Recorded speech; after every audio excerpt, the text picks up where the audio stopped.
नमस्कार, आप देख रहे हैं बिजनेस टुडे बाजार। इस वक्त ज़्यादातर निवेशकों के जहन में एक सवाल तो ज़रूर होगा। मोदी 3.0 के आगाज़ के साथ ही अब कौन से नए सरकारी स्टॉक होंगे जो आगे पैसा बनाकर दे सकते हैं, क्योंकि नए सिरे से यहाँ पर समझने की ज़रूरत है। नई सरकार, खास तौर पर एनडीए सरकार, आगे चलकर किस तरह के कदम उठा सकती है, उसका असर किन स्टॉक्स पर देखने को मिल सकता है, इस वीडियो के जरिए समझेंगे, क्योंकि एक खास रिपोर्ट आई है, वो हम लोग आपके साथ साझा करेंगे यहाँ पर।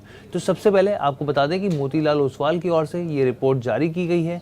ये खास तौर पर सरकारी कंपनियों के उन स्टॉक्स पर है जिन पर ये काफ़ी बुलिश है, यानी उनको लगता है कि ये स्टॉक जो हैं आगे चल के अच्छी कमाई कर सकते हैं। तो इनमें इन्होंने 5 सरकारी स्टॉक जो हैं वो आइडेंटिफाई करे हैं। 5 सरकारी कंपनियां हैं और अलग अलग सेक्टर से हैं। कौन से ऐसे स्टॉक्स हैं बताएंगे और आगे की क्या स्थिति दिख रही है वो भी बताएंगे। तो इस रिपोर्ट की शुरुआत कुछ बेहद दिलचस्प आंकड़ों के साथ हम लोग करते हैं आपसे।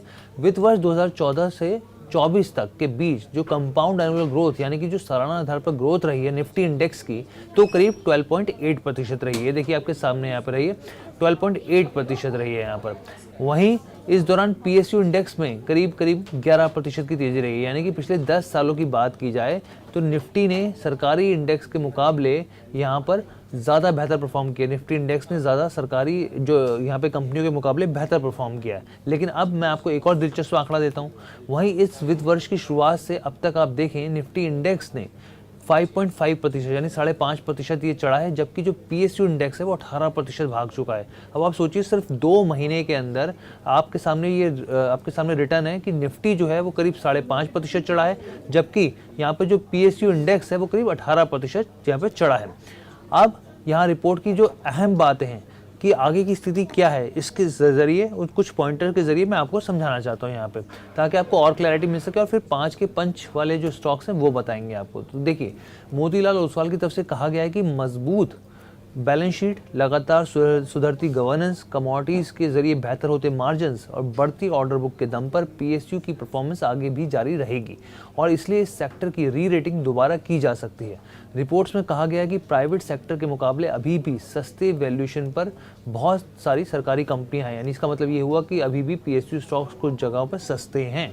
पिछले 5 सालों में सरकारी कंपनियों की जो आय में करीब सालाना आधार पर 34% की बढ़ोतरी हुई है। 34%, 34%। वहीं पिछले 5 सालों में प्राइवेट कंपनियों की आय कितनी बढ़ी है? 19%। अब आप खुद कंपैरिजन लगाइए कि आय के मामले में प्राइवेट कंपनियों की 5 साल में 19% बढ़ी है, जबकि ये इसमें करीब 34% की बढ़ोतरी देखने को मिली है।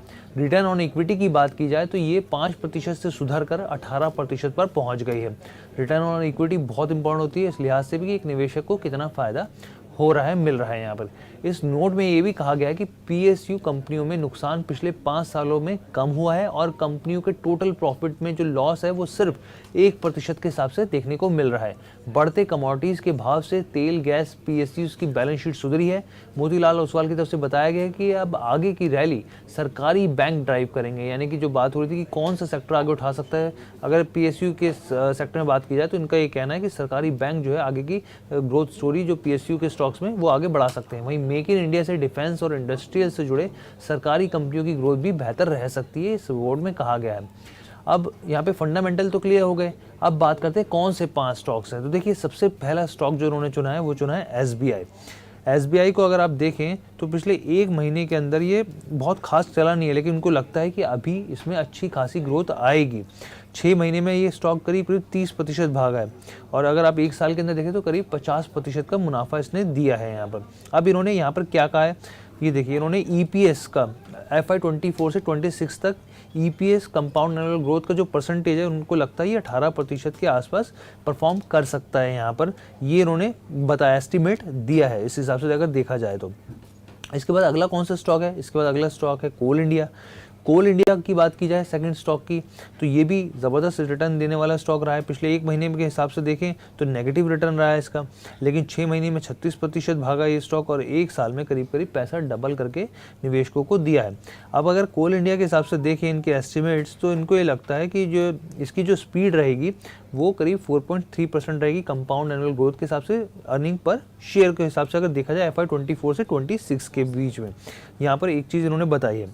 इसके अलावा और अगला 2 स्टॉक्स हो गए यहाँ पर। अब गेल को लेके भी ये लोग इनका आउटलुक काफ़ी पॉजिटिव है।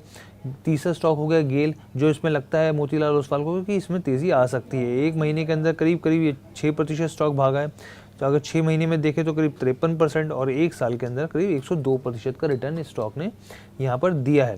इसके अलावा अगर इनको देखें आप यहाँ पे गेल की बात की जाए तो करीब करीब यहाँ पे 222 का CMP 215 के आसपास पे ट्रेड कर रहा है स्टॉक। और इनको लगता है कि FY25 का अगर एस्टीमेट देखें EPS 13 और FY26 का एस्टीमेट देखें तो करीब 16 के आसपास रह सकता है। और जो कंपाउंड एनुअल ग्रोथ है EPS के हिसाब से वो करीब 9% की दर पर रह सकती है यहाँ पर। तो ये चीज़ हो गई। इसके अलावा अगला स्टॉक कौन सा है? अगला स्टॉक है HPCL हिंदुस्तान पेट्रोलियम कॉरपोरेशन। अगर आप इस स्टॉक को देखें तो एक महीने के अंदर काफ़ी गिरावट इस स्टॉक में देखने को मिली, करीब 35% टूटा है। 6 महीने में भी करीब 10% की गिरावट रही और एक साल में भी करीब यहाँ पर इसमें अच्छी खासी तेज़ी तो नहीं कहें, करीब 20-22% की तेज़ी रही है यहाँ पे HPCL की बात की जाए तो इसमें उनको लगता है कि यहाँ पे इसमें तेज़ी देखने को मिल सकती है। अभी फ़िलहाल के हिसाब से तो यहाँ पे हम लोगों ने देखा कि पिछले 3 महीने 6 महीने के हिसाब से देखें तो गिरावट रही है, लेकिन आगे की उम्मीद लग रही है कि इसमें तेज़ी आ सकती है। आखिरी स्टॉक कौन सा है? 5वां स्टॉक बैंक ऑफ बड़ौदा। जी हाँ, multi bagger stock bank of Baroda निवेशकों को खूब कमाकर इस बैंक ने दिया है।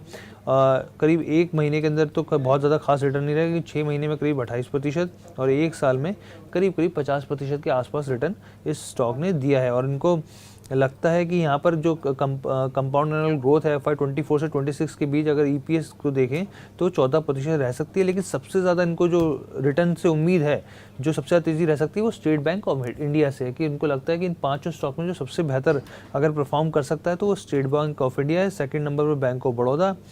तो ये स्थिति ओवरऑल आपके सामने हमने रखी कि एक ख़ास रिपोर्ट आई थी सरकारी बैंकों सरकारी कंपनियों के ऊपर, तो उसमें जो मेन पॉइंट्स थे वो हमने आपको हाईलाइट किए। मोतीलाल ओसवाल का क्या कहना था इस रिपोर्ट के ज़रिए, वो चीज़ें हमने आपको बहुत आसान भाषा में समझाने की कोशिश करी और साथ ही वो स्टॉक्स बताए जो उनको लगता है कि आगे चल के और कमाई के इसमें चांसेस हैं।